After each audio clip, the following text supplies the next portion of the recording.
दोस्तों, एक सम्राट बूढ़ा हो चला था और उसे अपनी मृत्यु का समय निकट दिखाई दे रहा था। तो उसे इस बात की चिंता सताने लगी कि आखिर मेरे मरने के बाद मेरे इस साम्राज्य को कौन संभालेगा।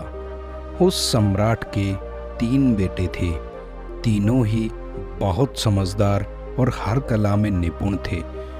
वह अपने तीनों बेटों के संबंध में यह निर्णय नहीं ले पा रहा था कि आखिर वह अपने किस बेटे को राजगद्दी सौंपकर उसे राजा बनाए, ताकि वह प्रजा की भलाई का काम कर सके। वह कई महीने से इसी उधेड़बुन में लगा हुआ था कि उसे किसी तरह यह आभास हो जाए कि उसका कौन सा बेटा राजगद्दी के लिए सर्वश्रेष्ठ रहेगा। इसी दौरान उसने कई बार अपने बेटों की परीक्षा भी ली और आजमाया भी, लेकिन हर परीक्षा में तीनों ही बेटों ने राजा को संतुष्ट कर दिया और तीनों ही बेटे हर परीक्षा में खरे उतरते गए। अब राजा के लिए यह काम और भी मुश्किल हो गया था कि आखिर वह किसे अपना उत्तराधिकारी चुने। एक दिन जेठ की दोपहरी में एक साधु सम्राट के पास भिक्षा मांगने आया। बाहर बहुत भयंकर गर्मी थी और साधु महाराज सीधा राजमहल के गेट से अंदर घुस गया। साधु महाराज को अपनी तरफ आता देख सम्राट ने साधु महाराज को प्रणाम किया और आने का कारण पूछा। तब साधु महाराज ने बताया कि राजन, मैं इस गर्मी में बहुत अधिक परेशान हो गया था और मुझे प्यास भी बहुत अधिक लगी थी, तो इसलिए मैं महल के अंदर पानी पीने के लिए आ गया हूँ। महाराज ने साधु के लिए शरबत की व्यवस्था करा दी और साधु से प्रार्थना करी कि आप कृपया करके मेरे साथ भोजन भी करें, क्योंकि मेरे भोजन करने का समय हो गया है। जब राजा और साधु भोजन कक्ष में एक साथ बैठकर भोजन कर रहे थे, तो भोजन करते करते साधु की नज़र अचानक से महाराज के मुख पर पड़ी। तो साधु ने देखा कि महाराज खाना तो खा रहे हैं, मगर किसी चिंता से ग्रसित दिखाई दे रहे हैं। साधु से रहा न गया और महाराज से चिंता का कारण पूछा। महाराज ने कहा कि साधु जी, आप पहले भोजन करें, उसके बाद फिर इस बारे में हम आराम से बात करेंगे। खाना खाने के पश्चात महाराज और साधु आराम कक्ष में बैठ गए। तब साधु ने महाराज से पूछा कि महाराज, आप मुझे अपने मन का दर्द बता सकते हैं? हो सकता है कि मैं आपकी कोई मदद कर पाऊँ। महाराज ने साधु को बताया कि मैं अपने उत्तराधिकारी को लेकर बहुत परेशान हूँ। साधु महाराज, मेरे 3 बेटे हैं और तीनों ही इस कार्य के लिए मुझे सर्वोत्तम दिखाई दे रहे हैं, मगर मैं यह निर्णय नहीं ले पा रहा हूँ कि उन तीनों में से सर्वश्रेष्ठ कौन है, जो इस राज्य के मान सम्मान को और अधिक बढ़ा सकता है। यह बात सुनकर साधु जोर से हंसने लगा और महाराज से कहा, बस महाराज, क्या इस छोटी सी बात ने आपको इतना परेशान कर रखा है? इसका तो एक बहुत सरल सा उपाय है और एक छोटी सी तरकीब है। साधु ने महाराज के कान में वह तरकीब बताई और महाराज को नमस्कार करके महल से चले गए। इस घटना के कुछ दिन बीत जाने के बाद राजा ने एक दिन अपने तीनों बेटों को अपने पास बुलाया और तीनों को एक एक बोरी चावल देकर कहा कि मैं तीर्थ यात्रा पर जा रहा हूँ। हो सकता है मुझे साल भी लग जाए या 2 साल भी लग जाएं, मगर मैं तुम तीनों से यही उम्मीद करता हूँ कि जब मैं वापस आऊँ तब मुझे यह चावल की बोरी सुरक्षित मिलनी चाहिए। इसमें एक दाना भी कम नहीं होना चाहिए और ना ही इस बोरी में एक दाना अधिक होना चाहिए। और यह बात कहकर राजा ने तीनों बेटों को एक एक चावल की बोरी दे दी और राजा खुद तीर्थ यात्रा पर निकल गया। राजा का बड़ा बेटा अगले दिन उस चावल की बोरी को एक बड़ा सा संदूक मंगवाकर उसमें रखवा देता है और उसके बाहर एक मोटा सा ताला लटका देता है और सोचता है कि जब पिताजी तीर्थ यात्रा से वापस आएंगे तब मैं पिताजी को यह चावल की बोरी वापस कर दूंगा। इस तिजोरी में तो यह चावल की बोरी सुरक्षित ही रहेगी। और संदूक के पास वह 2 सैनिकों को भी सुरक्षा में खड़ा कर देता है।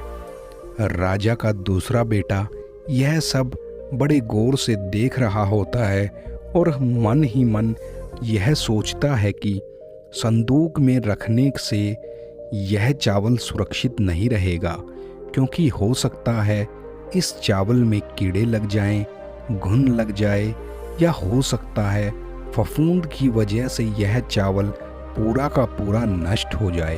अब उसकी बारी थी। वह अपनी बोरी के सारे चावल बाहर निकलवाता है और उन चावलों को अपने महल के साथ लगते खेत में फिकवा देता है। वह इस उम्मीद में होता है कि यह चावल इस जमीन में उग जाएंगे और इनसे जब फसल तैयार होगी तो उसमें से एक बोरा मैं अपने पिताजी को वापस कर दूंगा। लेकिन वह एक बहुत बड़ी गलती कर बैठा, क्योंकि वह खेती के बारे में कुछ भी नहीं जानता था। वह इस बात से अनजान था कि किसी भी फसल को जमीन में बोने से पहले उस जमीन की जुताई करवाई जाती है और तब बीज को उसमें डाला जाता है। उसने तो एक नासमझ की तरह उन चावल के दानों को जमीन पर ही फेंक दिया था और सब कुछ भगवान के भरोसे पर छोड़कर वापस महल में आ गया था। उसे लगता था कि शायद चावल के दानों को जमीन पर फेंकने से ही फसल तैयार हो जाती है। तीसरा बेटा भी यह सब देख रहा था। उसने तिजोरी का विचार तो अपने मन में ही छोड़ दिया था, क्योंकि उसे यह समझ में आ गया था कि तिजोरी में तो चावलों का खराब होना निश्चित है और भगवान भरोसे कोई चीज़ नहीं छोड़ी जा सकती है, क्योंकि इंसान को खुद भी मेहनत करनी पड़ती है। इसलिए वह भी एक तरकीब लगाता है। वह गांव के सबसे अच्छे किसान को ढूंढता है और उसके पास जाकर वह उससे बोलता है कि तुम मेरे लिए एक अच्छी सी ज़मीन तैयार करो, मुझे उसमें खेती करनी है। वह किसान गांव में एक अच्छी सी ज़मीन देखकर उसे जुताई करके बीज बोने के लिए तैयार कर देता है।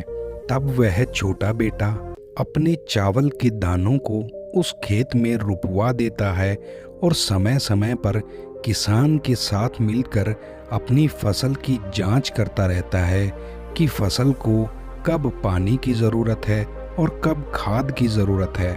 वह इन सब बातों का ख्याल रखता है। अब 3 महीने बाद राजा तीर्थ यात्रा से वापस लौट आते हैं और आते ही सबसे पहले अपने बड़े बेटे को कहते हैं कि मुझे वह चावल की बोरी दो जो मैं तीर्थ यात्रा से पहले तुम्हें देकर गया था। बड़ा बेटा राजा को अपने संदूक के पास ले जाता है और जैसे ही वह बोरी बाहर निकालने के लिए संदूक को खोलता है तो वह हैरान हो जाता है। वह चावल की बोरी मिट्टी में बदल गई थी, क्योंकि फफूंद ने वह सारे चावल मिट्टी बना दिए थे।